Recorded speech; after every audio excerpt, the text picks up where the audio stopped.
তুর্য কপাল টান করে তাকালো পৃথার পানে, অতঃপর বলল, কেন, ওদের তোমার মানুষ মনে হয় না? পৃথা আহমক বনে গেল। কি বলছে এই পুরুষ? মান ইজ্জত আবার মানুষ হলো কবে? মান ইজ্জত মানুষ তো দূরে থাক, ধরাছোঁয়ারও কোনো বস্তু নয়।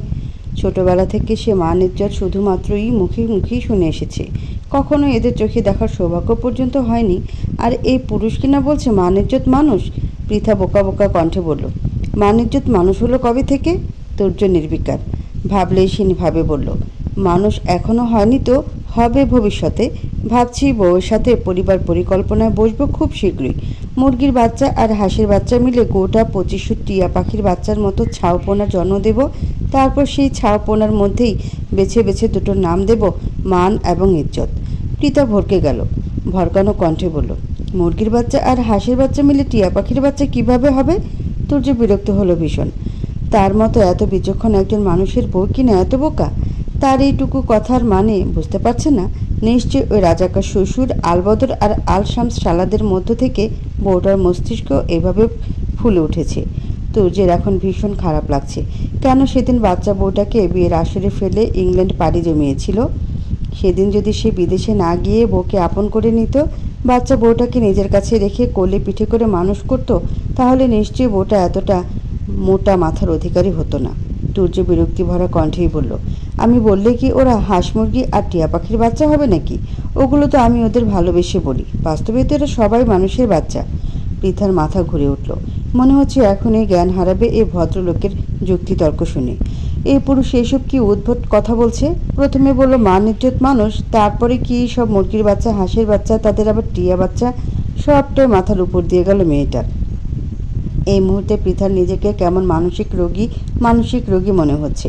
আচ্ছা, সে নিজে মানসিক রোগী নাকি ওই পুরুষ মানসিক রোগী, কোনটা? ভাবনা থেকে পালিয়ে আবার রাজশাহীতে এসে ওঠেনি তো আবার?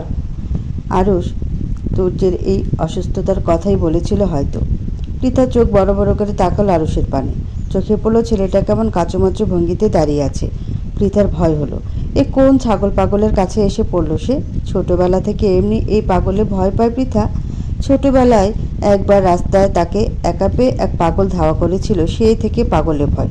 এখানেও তো পৃথা একাই, আর আরুষ তো এই পাগলের লোক। যদি কোনোভাবে তাকে ধরে মারে, সেদিনই তো সকলের সম্মুখে থাপ্পড় মারল। কি জোরে থাপ্পড়টা ছিল! ব্যথায় তাৎক্ষণিক পৃথার মনে হয়েছিল তার দাঁত নড়ে গেছে। মেয়েটা ভয়ার্ত দৃষ্টিতে এদিক ওদিক তাকালো, অতঃপর হুট করে দৌড়ে বেরিয়ে গেল কক্ষ থেকে। পৃথাকে এভাবে দৌড়াতে দেখে হকচকালো তুর্য। সেও ছুটল মেয়েটার পিছু পিছু, কিন্তু দরজার নিকটে আসতেই খেয়ালে এলো সে অর্ধনগ্ন। দেহের ঊর্ধ্বভাগে নেই কিছুই, নিচে শুধুমাত্র একটা শুভ্ররঙা তোয়ালে জড়ানো। তুর্য নির্লজ্জ ঠিক আছে, তাই বলে এতটাও নির্লজ্জ নয় যে অর্ধ উলঙ্গ হয়ে শুধুমাত্র একটা তোয়ালে জড়িয়ে রাস্তায় দৌড়াবে। তুর্য নিজ কক্ষের দরজার সম্মুখে গিয়েই থেমে গেল। আরুষকে তাড়া দিয়ে বলল, আমার বউকে তাড়াতাড়ি ধর আরুষ। পৃথা দৌড়ে বেরিয়ে এলো তুর্যদের বিল্ডিং থেকে। তবে সে এসেই থামল না বিল্ডিং সম্মুখে, দৌড়ে আরও কিছু দূরে গিয়ে থমকে দাঁড়ালো। হাঁটুতে ভর দিয়ে জোরে জোরে কয়েকটা নিঃশ্বাস নিয়ে নিজেকে ধাতস্থ করলো, অতঃপর আবার স্বাভাবিক গতিতে হাঁটা শুরু করলো। কিন্তু কিছুটা দূর যেতেই পৃথা অনুভব করলো তার নাম ধরে ডাকছে কেউ একজন, পুরুষালী সে কণ্ঠস্বর। আবার ওই ব্রিটিশ পাগল আর তার চেলাটা না তো? মেয়েটা দাঁড়ালো না, পায়ের গতি বাড়িয়ে দিল। তবে তাই বলে পিছন থেকে তার নাম ধরে ডাকাটা থামেনি, বরং আরো বেশি করে শোনা যাচ্ছে ডাকটা। পৃথা আবারও দৌড়াতে গিয়েও থেমে গেল। কণ্ঠস্বরটা কেমন চেনা চেনা মনে হচ্ছে, আরুষ কিংবা তুর্যের কণ্ঠের ন্যায় মনে হচ্ছে না। পৃথা থমকে দাঁড়ালো। পেছন ফিরে তাকাতে চোখে পড়ল অতি পরিচিত একটি মুখশ্রী। এ কি, এ তো পৃথার কলেজের একজন সম্মানীয় অধ্যাপক নাহিদ স্যার। যদিও বয়সে নিতান্তই অল্প বয়স্ক পুরুষ, সে তবুও স্যার তো, তাদের পড়ায়। অথচ তার এত ডাকাডাকি সত্ত্বেও পৃথা চলে যাচ্ছিল বেয়াদবের মতো। মনে মনে অনুতপ্ত হলো মেয়েটা। ততক্ষণে তার সম্মুখে এসে দাঁড়ালো নাহিদ। হাঁপাতে হাঁপাতে বলল, কতক্ষণ ধরে ডাকছি আপনাকে, শুনছেন না? পৃথা জিহ্বা নাড়িয়ে ওষ্ঠ ভেজালো। আমতা আমতা করে বলল, দুঃখিত স্যার, আমি শুনিনি। নাহিদ আর এ বিষয়ে তেমন কথা বাড়ালো না। স্বভাবসুলভ ওষ্ঠে হাসি ফুটিয়ে বলল, আপনি এখানে? জি, আমার বাসা এখানে স্যার। ও, আমি একটা কাজে এসেছিলাম এখানে। তা কলেজে যাচ্ছেন নাকি? পৃথা মাথা নাড়ালো, মুখে জবাব দিল হ্যাঁ।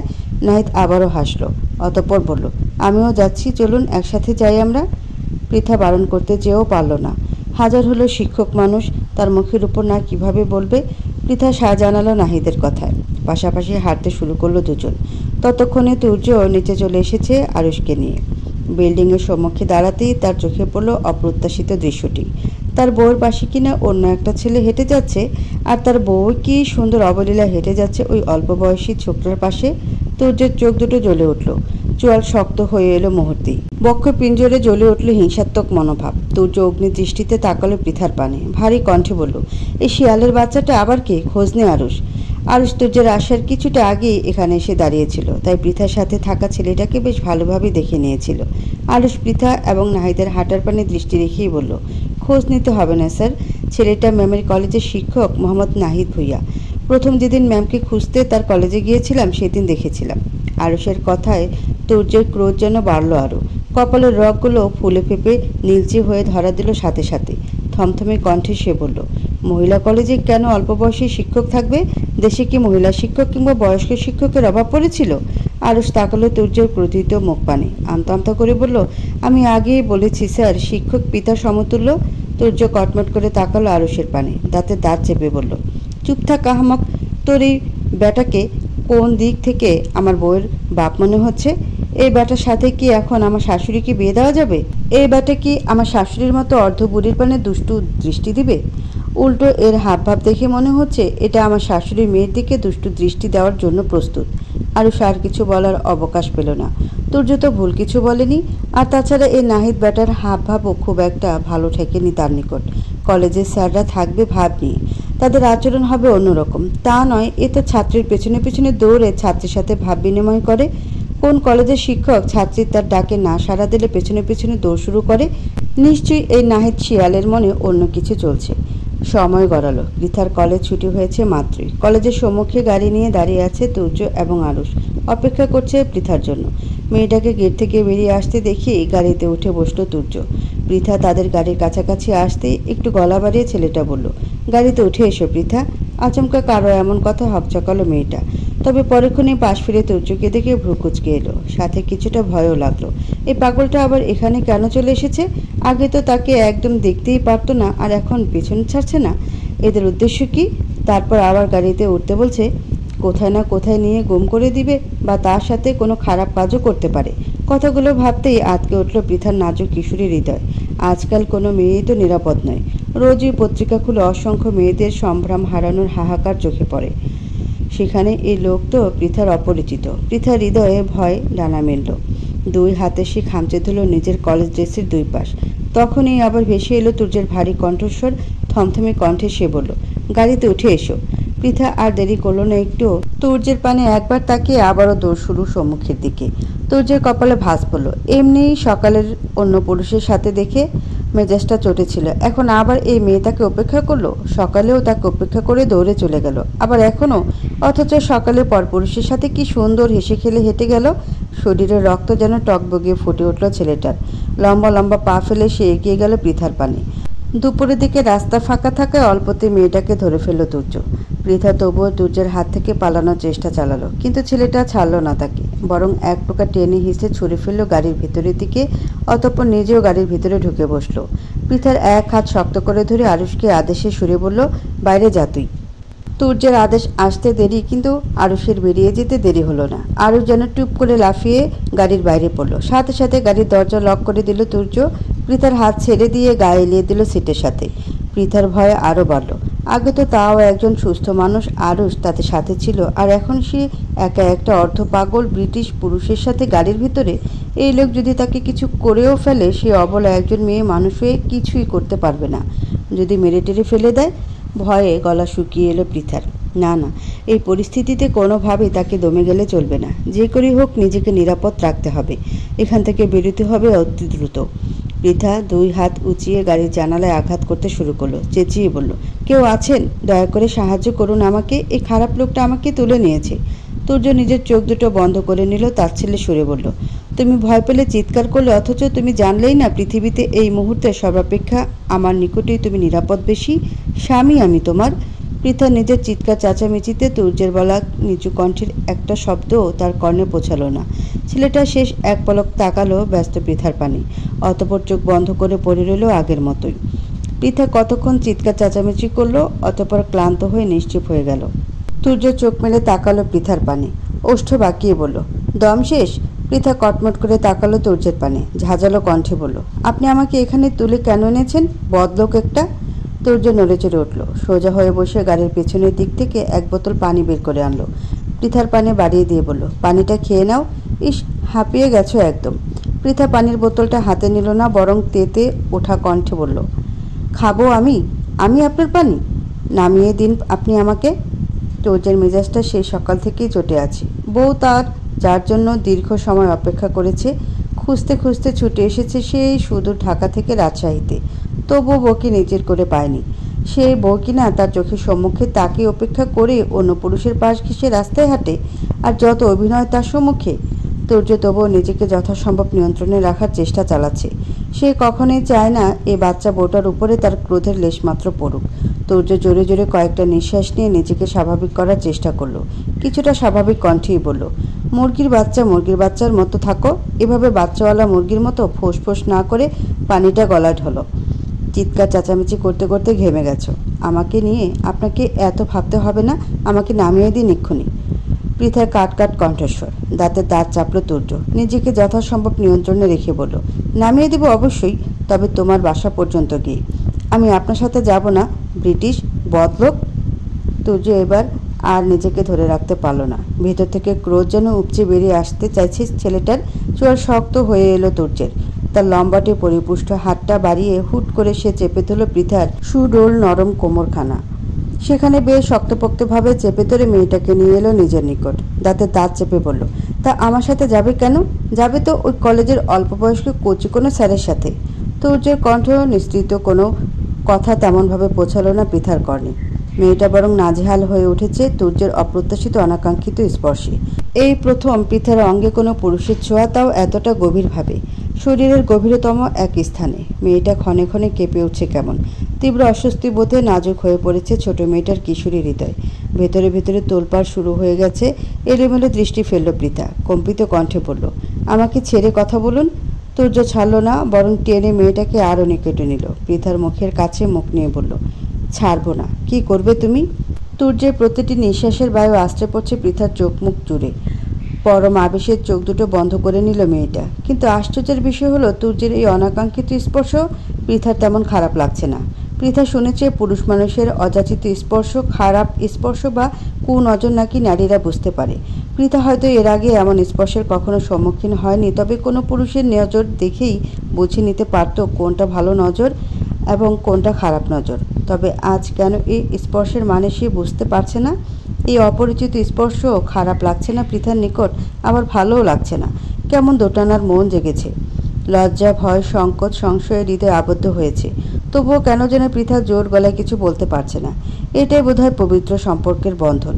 লোকমুখে শোনা যায়, বিয়ে নামক পবিত্র বন্ধনে আবদ্ধ হলে দুই নরনারীর মধ্যে সৃষ্টিকর্তা এক অদৃশ্য বন্ধনের সৃষ্টি করে সাথে সাথেই। কথাটা বোধহয় বহুলাংশে সত্যি। তাই না জেনে না বুঝেও তুর্যের স্পর্শকে খারাপের খাতায় ফেলতে পারছে না মেয়েটা। পৃথার চোখ বন্ধ রেখে শীতল কণ্ঠে বলল, চিৎকার করব আমি। তুর্য বাঁকা হাসল।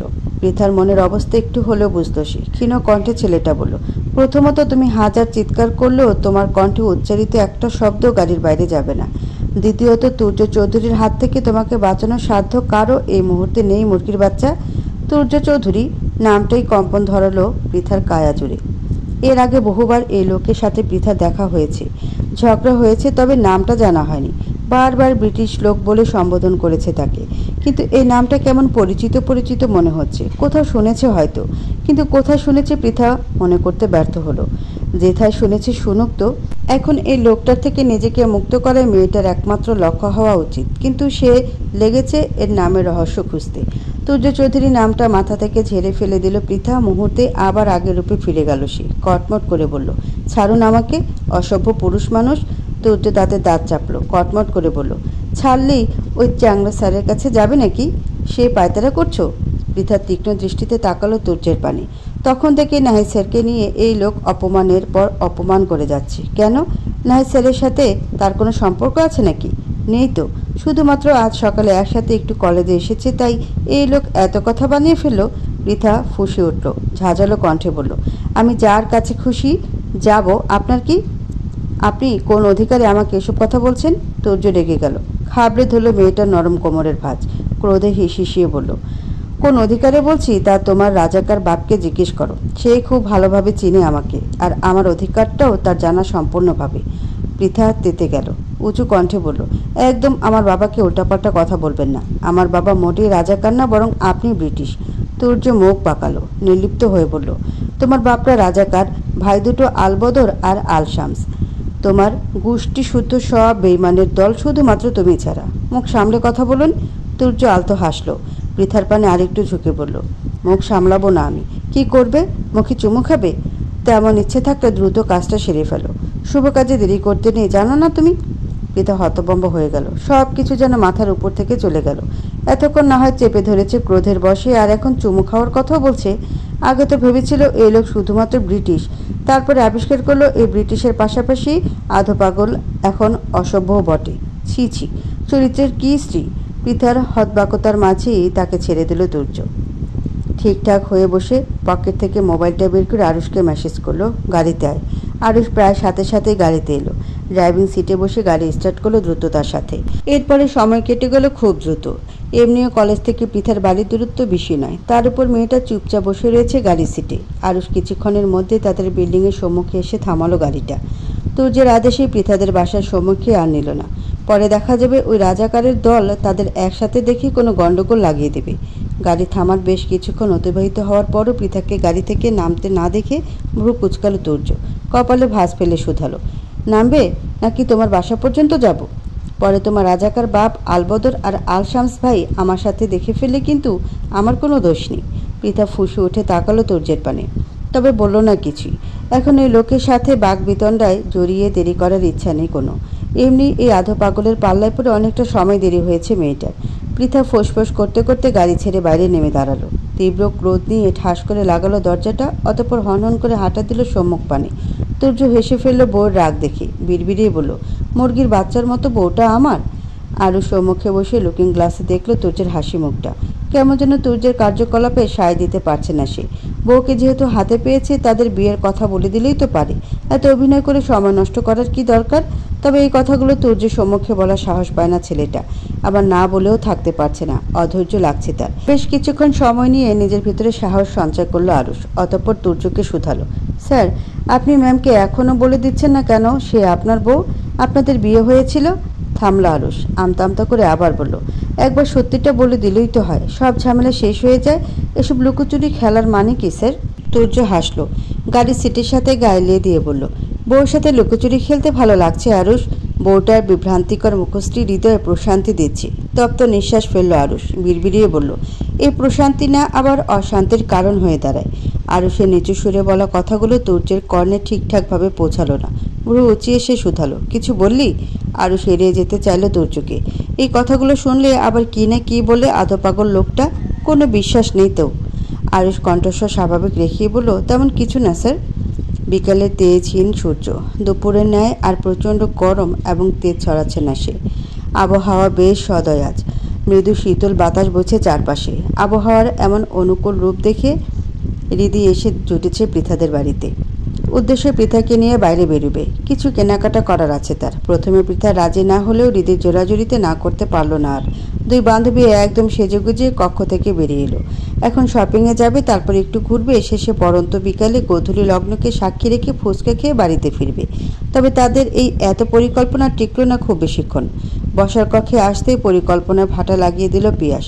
ছেলেটা বসেছিল বসার কক্ষের সোফাতেই। দুই বান্ধবীকে এত সেজেগুজে বেরিতে দেখে ভ্রু যুগল কুচকে এলো পিয়াসের। থমথমে কণ্ঠে প্রশ্ন করলো, কোথায় যাচ্ছিস? রিদি আর পৃথা থমকে দাঁড়ালো সাথে সাথেই। রিদি মেয়েটা জড়সড় হয়ে দাঁড়ালো পৃথার পাশেই। এমনি ভাই বাবারা যতই ভালোবাসার দিক না কেন, সময়ে শাসন করতেও পিছপা হয় না তারা। তাছাড়া তার একটা ভাইয়ের যে শরীর ভর্তি ক্রোধ। পৃথা আমতা আমতা শুরু করলো, ভেঙে ভেঙে বলল, এই বাইরে যাচ্ছিলাম একটু, রিদির কিছু কেনাকাটা করার আছে তো তাই। পিয়াস আরো চোখে তাকালো ভিতর রিদির পানে। মেয়েটা তাকে অজানা কারণে ভয় পায় সর্বদা। কখনো এই মেয়ের উপরে নিজের কোনো ক্রোধ প্রকাশ করেছে বা ক্রোধে দুই চারটা থাপড় মেরেছে তাও তো নয়। তারপরও কেমন যেন মেয়েটা তার সম্মুখে আসলে গুটিয়ে যায়। অন্যদের বেলায় তো বেশ প্রাণোচ্ছল চঞ্চল থাকে, তাহলে তার দোষটা কি? তাকে কেন ভয় পাবে? তপ্ত নিঃশ্বাস ফেললো পিয়াস। বসা থেকে উঠে দাঁড়িয়ে বলল, চল আমিও যাব তোদের সাথে। পিয়াসের সাথে যাওয়ার কথা শুনে যেন আতকে উঠল দুই রমণী। রিদি খামচে তুলো পৃথার হাত। তাদের সাথে পিয়াস যাওয়া মানে সকল পরিকল্পনাতে জল ঢালা। পিয়াস তাদের বাসা থেকে সোজা শপিং মলে নিয়ে যাবে, আবার বাড়িতে নিয়ে আসবে। কোথাও ঘোরাঘুরিও হবে না, আর ফুচকা খাওয়া তো হবেই না। পৃথা জিভা দ্বারা নিজের 2 ওষ্ঠ ভিজিয়ে নিল, অতঃপর বলল, তোমাকে যেতে হবে না ভাইয়া, আমরা 2 বান্ধবী তো আছি, যাবো আর চলে আসবো। পিয়াস এক পলক তাকালো বোনের পানে, অতঃপর হৃদির পানে শীতল দৃষ্টি নিক্ষেপ করে বলল, এর জন্য তো আমাকে আরও বেশি করে যেতে হবে। এক গর্দবের সাথে যাচ্ছে আরেক গর্দব। পৃথা আর হৃদি অপমানিত বোধ করল, তবে পিয়াসের মুখের উপরে আর কিছু বলার সাহস হলো না তাদের। অজ্ঞতা পিয়াসের সাথেই শপিংয়ে যাওয়ার জন্য উদ্যত হলো 2 নারী। একটু বাদে কাছাকাছি একটা ছোট্ট খাটো শপিং মলে এসে পৌঁছালো পিয়াস, হৃদি এবং পৃথা। তারা শপিং মলে ঢুকতেই সেখানে এসে পৌঁছালো তুর্য এবং আরুষ। আরুষের উপরে সর্বদা পৃথার উপর নজর রাখার দায়িত্ব ছিল। সেই দায়িত্ব পালনে নিয়োজিত অবস্থায় আরুষ যখন দেখল পৃথা বাড়ি থেকে বের হচ্ছে, চট জলদি সে খবরটা পৌঁছে দিল তুর্যের কানে। তুর্যও দেরি করেনি, কোনো রকমই তৈরি হয়ে পিছু নিয়েছে বউয়ের। ফলস্বরূপ এখন সে শপিং মলে ঢুকে পিয়াসকে বউর সাথে দেখিয়ে মেজাজটা চটে গেল ছেলেটার।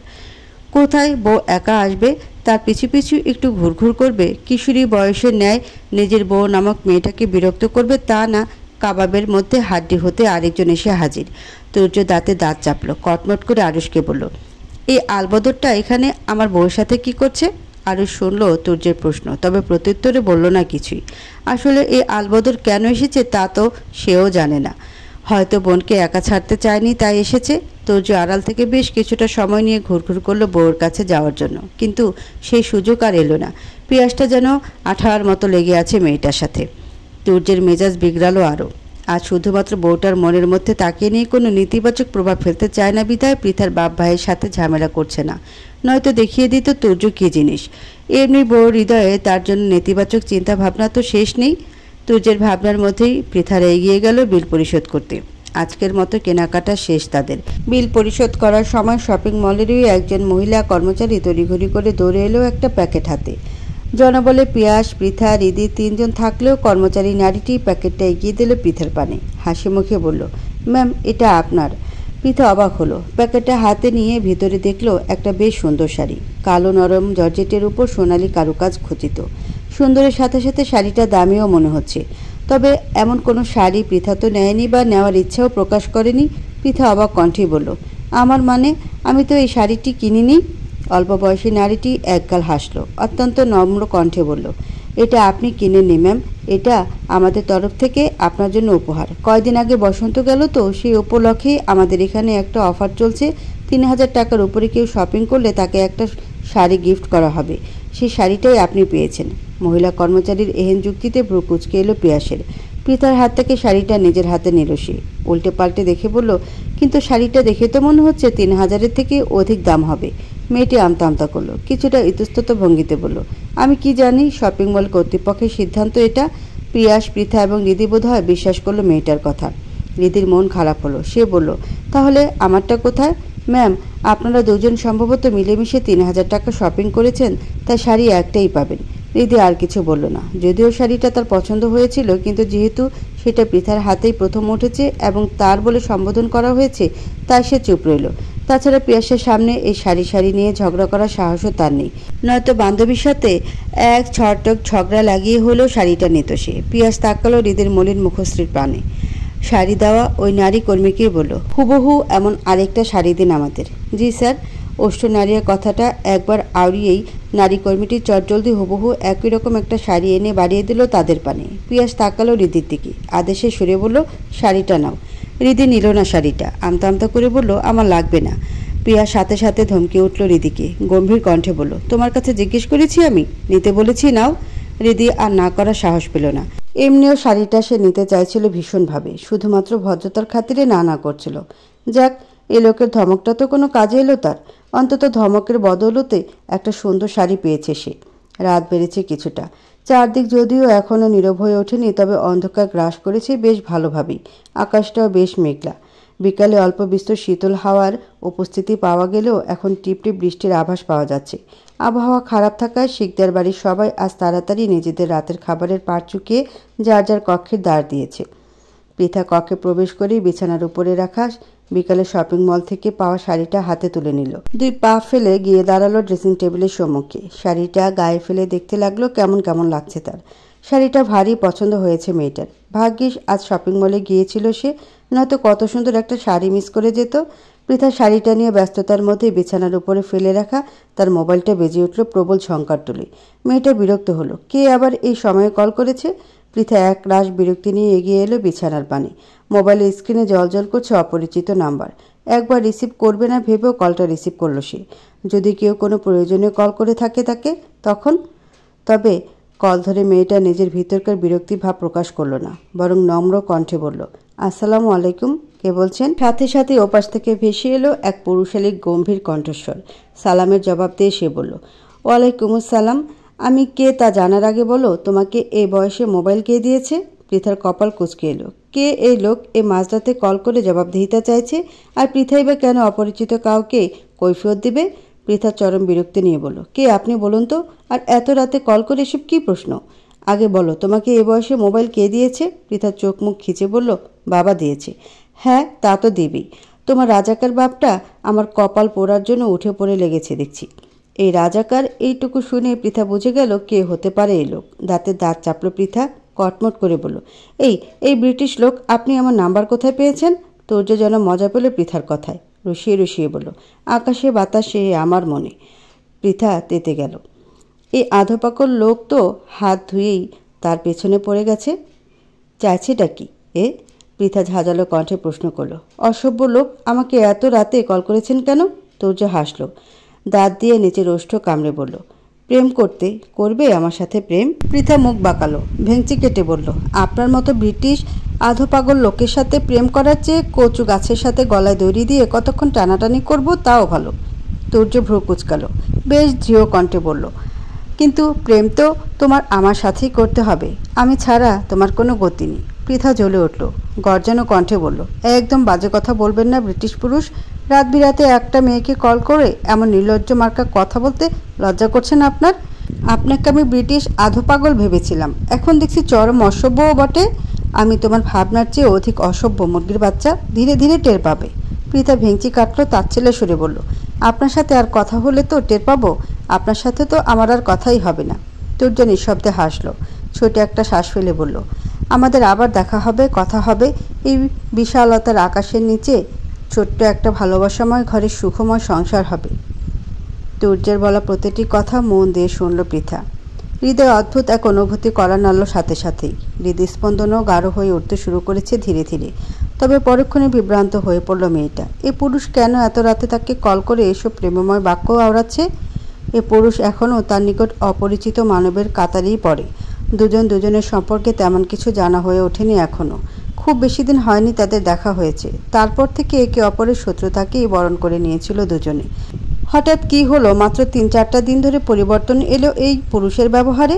খুব করে ভালো ব্যবহার করছে পৃথার সাথে, আবার সময় অসময় প্রেমময় বাক্যবাণে কাবু করার চেষ্টা চালাচ্ছে মেয়েটাকে।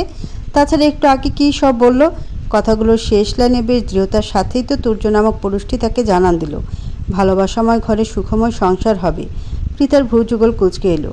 তাদের সংসার কিভাবে হবে, কেন হবে? হুট করে এই অপরিচিত পুরুষের সাথে বিয়ে হবে তার?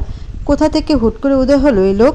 পৃথা কেমন হাঁসফাঁস করে উঠল, বিভ্রান্তপূর্ণ কণ্ঠে বলল, আমি রাখছি, আপনি আমাকে আর কল করবেন না, সাবধান। কথাটুকু বলে মেয়েটা খট করে কেটে দিল কলটা। তুর্য হাসল। মেয়েটাকে বিরক্ত এবং বিভ্রান্ত করতে বেশ ভালোই লাগছে তার।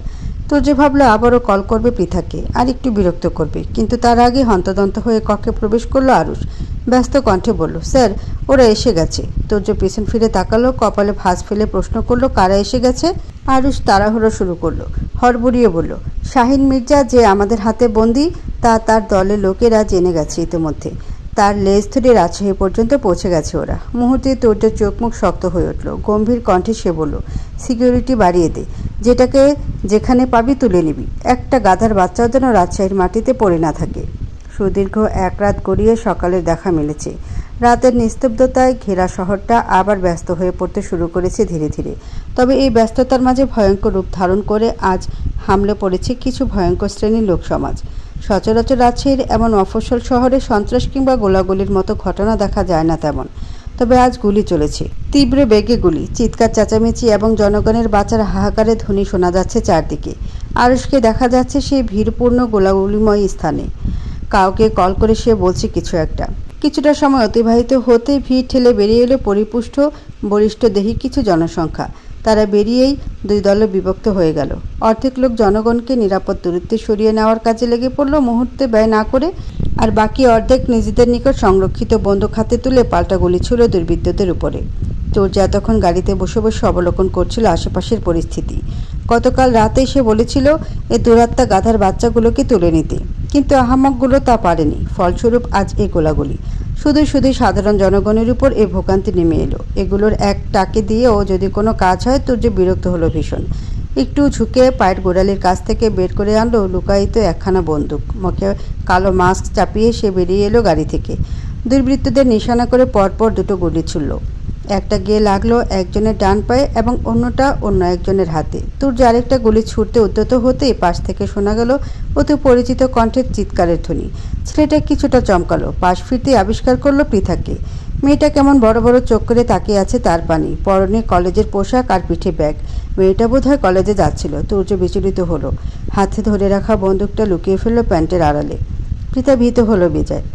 এমন কোনো পরিস্থিতিতে এর আগে সে পড়েনি কখনো। এই যে সত্যিকারের বন্দুক, তাও সে আগে দেখেনি কখনো। তাই তো হুট করে সম্মুখে এত গোলাগুলি, রক্তপাত, আহত, চিৎকার চেঁচামেচি, লোকজনের ছোটাছুটি দেখে ভীত হয়ে পড়েছে মেয়েটা। তার উপর আবার তার সম্মুখে দাঁড়িয়ে একটা লোক গুলি চালাচ্ছে কি দক্ষতার সাথে। পৃথার ভীতির মধ্যেই সে লক্ষ্য করলো তার সম্মুখে দাঁড়ানো এতক্ষণের গুলি চালানো লোকটা এগিয়ে আসছে তার পানি।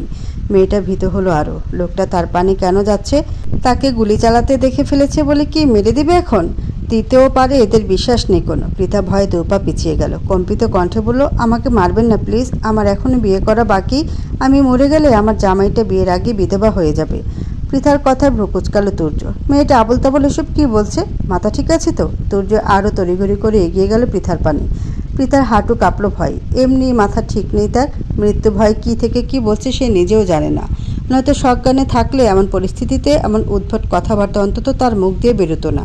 পৃথা নিজের প্রাণ বাঁচাতে পালাতে চাইল, কিন্তু পারল না। তার আগেই তাকে ধরে ফেলল সূর্য। পৃথার কলিজা কাঁপল। তার ভাবনা মতে মৃত্যু সম্মুখে এসে দাঁড়িয়েছে তার।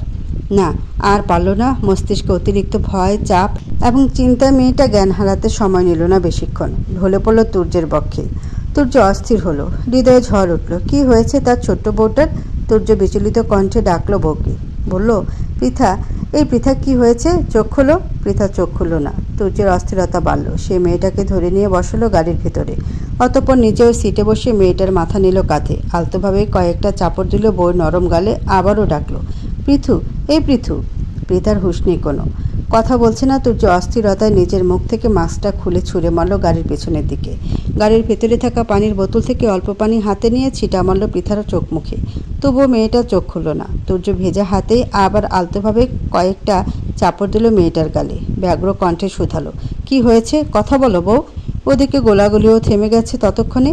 সূর্যের লোকেরা দুর্বৃত্তের পুরো দলটাকে ধরে নিয়েছে, স্থান পরিষ্কার করে দিয়েছে। পরিস্থিতি এখন সম্পূর্ণ অনুকূলে।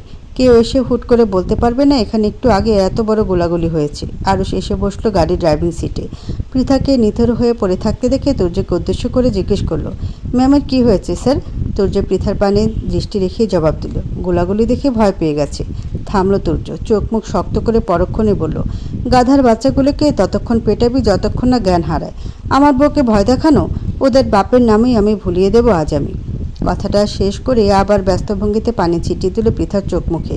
মেয়েটা খানিক বাদে পিটপিট করে চোখ মেলে তাকালো। সাথে সাথে উত্তেজিত হয়ে পড়লো। আবার উত্তেজিত কণ্ঠে বলল, আমাকে মারবেন না দয়া করে, আমি কাউকে কিছু বলবো না। সূর্য দুই হাতে নিজ বক্ষের সাথে আগলে নিল মেয়েটাকে। আদরে কণ্ঠে বলল, কেউ মারবে না তোমাকে, আমি আছি তো। পৃথা বোধহয় ভরসা পেল সূর্যের কথায়। উত্তেজনা কমলো কিছুটা। তবে যখনই মেয়েটা আবিষ্কার করলো সে সূর্যের বুকে লেপ্টে রয়েছে, সাথে সাথে ছিটকে দূরে সরে গেল। লাজে গাল দুটো লাল হয়ে গেল পৃথার। ছি ছি, সে কি এতক্ষণ এক পুরুষের শরীরের সাথে লেপ্টে ছিল? এলোমেলো দৃষ্টি ফেলল পৃথা। আমতা আমতা করে বলল, ওখানে একটা লোক গুলি চালাচ্ছিল তো, তাই একটু ভয় পেয়ে গিয়েছিলাম আর কি। সূর্য স্বস্তির নিঃশ্বাস ফেলল। যাক, মেয়েটা তাকে চেনেনি। চিনলে হয়তো ঝামেলা হতো অনেক। এমনি তাদের সম্পর্কে ঠিক নেই কিছু। তার মধ্যে এই পৃথা যদি কোনো মতে জেনে যেত এই গোলাগুলির মূল সে, তবে আর এ জন্মে বউকে পাওয়া লাগতো না। ভাগ্যিস মাস্ক পরেছিল, ওই মাস্কটাই আজ বাঁচিয়ে দিল। রাতের আধারে ছেয়ে গেছে চারপাশটা, চারদিক নীরব হতে শুরু করেছে একটু একটু করে। শিকদার বাড়ির সবাই রাতের খাবার খেতে বসেছে ইতোমধ্যে। পৃথা খাবার নিয়ে শুধু বসে রয়েছে, খাচ্ছে না মোটেই। চোখের সম্মুখে বারবার তার ভেসে উঠছে আজ সারাদিনের ঘটনাগুলো। সারাদিনের স্মৃতিচারণ করতে করতে হঠাৎই মেয়েটা স্মরণ এলো তুর্যের কথা। অমন একটা ভয়ঙ্কর পরিস্থিতির মধ্য থেকে ওই লোকটাই তো তাকে বাঁচিয়েছিল। আচ্ছা, এই তুর্য চৌধুরী আসলে কে, কি তার পরিচয়? পৃথার হঠাৎ মনে এলো সেদিন ছেলেটা বলেছিল তার বাবা তুর্যকে চিনতেও পারে। তাই হয়তো তুর্য কলেজে তার বাড়ির ঠিকানা খুঁজেছিল, কিন্তু সে মনে মনে ভুল ধারণায় মজেছিল। তাছাড়া পৃথার নিকটে তুর্য চৌধুরীর নামটা পরিচিত মনে হচ্ছে, তবে কোথায় শুনেছে মনে করতে পারছে না ঠিক। পৃথার চোখ তুলে তাকালো বাবার পানে, উৎসুক হয়ে ডাকলো, বাবা। পলাশ শিকদার খেতে খেতেই জবাব দিল, কিছু বলবে? পৃথা কোনো ভনিতা ছাড়াই সরাসরি প্রশ্ন করলো, তুর্য চৌধুরী কে বাবা? খাবারের হাত থেমে গেল পলাশ শিকদার, পিয়াস এবং পিয়ালের। সুফিয়া বেগম সবাইকে এতক্ষণ খাবার পরিবেশন করে নিজেও কেবল বসেছিল খেতে। এর মধ্যে হঠাৎ মেয়ের এমন অপ্রত্যাশিত প্রশ্নে তিনিও থমকে গেছেন। হৃদয়ে ভয়ের জন্ম নিল সুফিয়া বেগমের।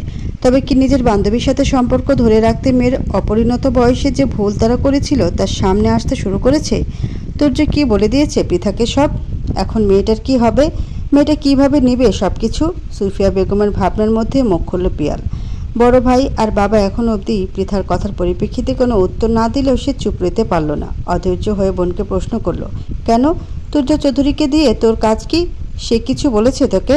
পিয়ালের প্রশ্ন শেষ হতে না হতেই পিয়াস মুখ খুলল, গম্ভীর কণ্ঠে শুধালো, তুর্য চৌধুরীর সাথে তোর কোথায় দেখা হয়েছে? অপ্রস্তুত হলো কিছুটা। তুর্যের সাথে দেখা, ঝগড়া, রাতে ফোন করলে কথা বলা, এসব যদি বলতে যায় তবে তাকেই বিপদে পড়তে হবে। তার ভাই আর বাপ মিলে পুঁতে দিবে এখানে। এলোমেলো দৃষ্টি ফেলল পৃথা, আমতা আমতা করে বলল, কলেজের সম্মুখে এক লোকের সাথে দেখা হয়েছিল। তিনি তার নাম বললেন তুর্য চৌধুরী। আমি চিনি না বলে জানাতেই সে বলল তোমার বাবা চেনে, তার কাছ থেকে আমার পরিচয় জেনে নিও। পলাশ শিকদার তাকালেন মেয়ের পানে, নিজেকে যথাসম্ভব স্বাভাবিক রেখে বললেন, আমি জানি না তুর্য চৌধুরী কে, এই নামে আমি কাউকে চিনি না। কথাটা শেষ করেই আবার খাওয়া শুরু করলেন বয়স্ক লোকটা। এমন ভাবছে সত্যি সে চেনে না তুর্য চৌধুরী নামের কাউকে। পৃথা অবাক হলো কিছুটা। কেন যেন পিয়াস আর পিয়ালের তুর্যকে নিয়ে আগ্রহ দেখে তার মনে হয়েছিল ছেলেটাকে তার পরিবার চেনে, অথচ পলাশ শিকদার বেশ স্বাভাবিক ভঙ্গিতেই বলে দিল চেনে না। মনের কোনো প্রশ্ন জাগলেও তা প্রকাশ করল না পৃথা। হতে পারে তার পরিবার সত্যিই চেনে না তুর্যকে, ওই লোকটাই মিথ্যা বলেছে। এমনি আধো পাগল ব্রিটিশ লোক তুর্য চৌধুরী। পৃথা দ্রুত তার খাবার শেষ করে উঠে চলে গেল। এমনিও আজ সারাদিনের ঘটনায় তার খাওয়া দাওয়ার মনোযোগ ছিল না কোনো, তাই একটু আগে ভাগেই শেষ হয়েছে খাওয়া। অন্য সময় হলে হয়তো বাবা ভাইয়া কম খাচ্ছে কেন, খাবার নিচ্ছে না কেন, এত তাড়াতাড়ি উঠে যাচ্ছে কেন, এ নিয়ে হাজার খানেক প্রশ্ন তুলত। শেষে জোর করে চেয়ারে বসিয়ে গান্ডে পিণ্ডে গেলাতো। আজ অবশ্য তেমন কেউ কিছু না করায় বেশ চমকেছে পৃথা, তবে চুপচাপ চটকে পড়েছে।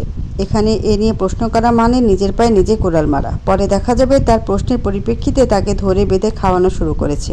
পৃথা যেতেই পিয়াস এবং পিয়াল যেন হামলে পড়ল বাবার উপরে।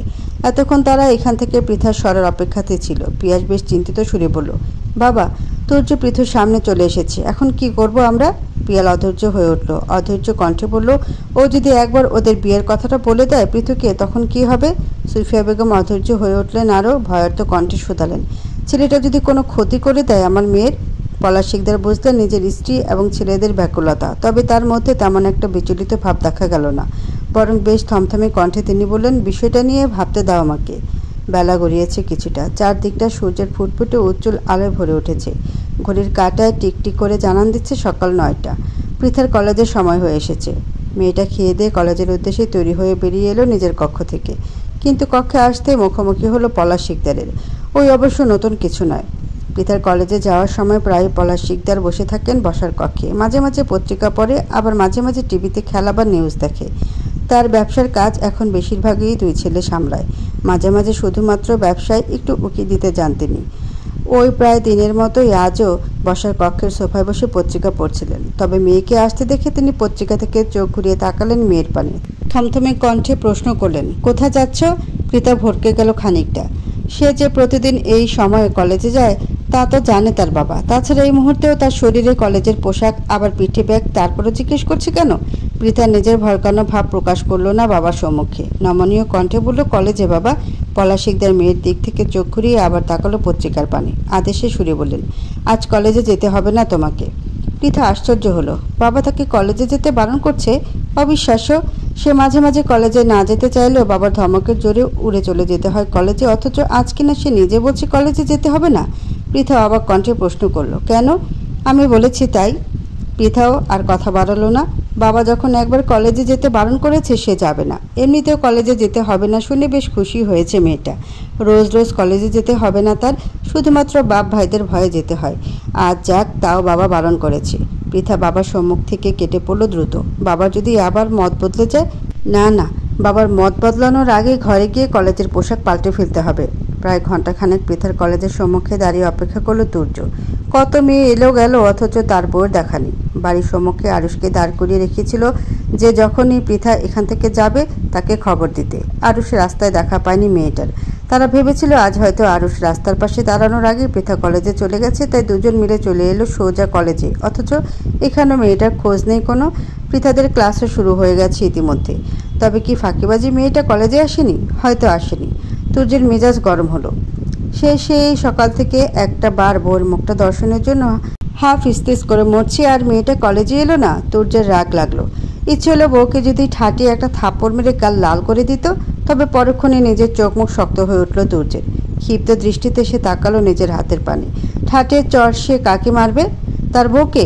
একবার না জেনে থাপ্পড় মেরে দিয়েছিল বলে কি সে আবার মারবে? এই পৃথিবীতে তুর্যের বাচ্চা বউকে মারার অধিকার সে কাউকে দেয়নি, এমনকি নিজের হাতকেও না। তুর্য ব্যস্ত হাতে নিজের পকেট ঘেটে মোবাইলটা বের করলো। দ্রুত কল লিস্ট থেকে কল করলো পৃথাকে। একটু সময় অতিবাহিত হতেই ওপাশ থেকে এক সুমিষ্ট নারী কণ্ঠ তাকে জানান দিল নাম্বারটি ব্যস্ত আছে। তুর্যের কপালে ভাঁজ পড়ল। তার মুরগির বাচ্চার মতো বউটা আবার কার সাথে কথা বলছে? তাছাড়া কারোর সাথে কথা বললে তো ওয়েটিং বলবে, ব্যস্ত আছে তো বলবে কেটে দিলে বা ব্ল্যাক লিস্টে ফেললে।